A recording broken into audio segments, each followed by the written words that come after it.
In today's video, I'm going to teach you how to speed up Opera GX browser. If Opera GX has started to feel a bit sluggish, we're going to walk through a quick tune-up using the built-in performance tools, then finish with a cleanup that often solves lingering slowdowns.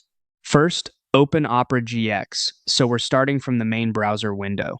Opera GX is designed for gaming, which means it includes special controls to manage how much of your computer's power the browser can use. Those limits are great when you're balancing a game in your browser, but if they're set too low, the browser can feel slow. Next, look to the left sidebar and click the GX control icon. It looks like a speedometer. This opens the dashboard where you can adjust three key limiters: RAM, CPU, and network. Start with the RAM limiter. If pages stutter or tabs reload frequently, raise the limit so Opera can use more memory, or turn the limiter off to let it breathe. Just remember, turning it off allows Opera to use as much memory as it needs, which can impact other apps on lower memory systems. Move to the CPU limiter. If scrolling feels choppy or pages render slowly, increase the CPU allowance or disable the limiter temporarily. This lets Opera process pages faster, especially on complex sites. Then check the network limiter.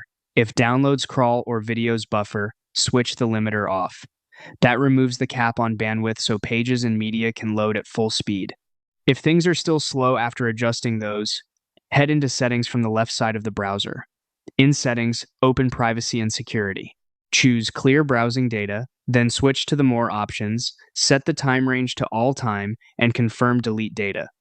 This wipes cached files and cookies that may be causing conflicts or outdated loading behavior.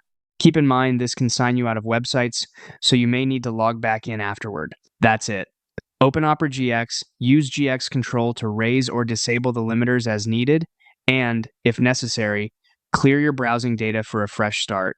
You can always re-enable limiters later to balance performance while gaming,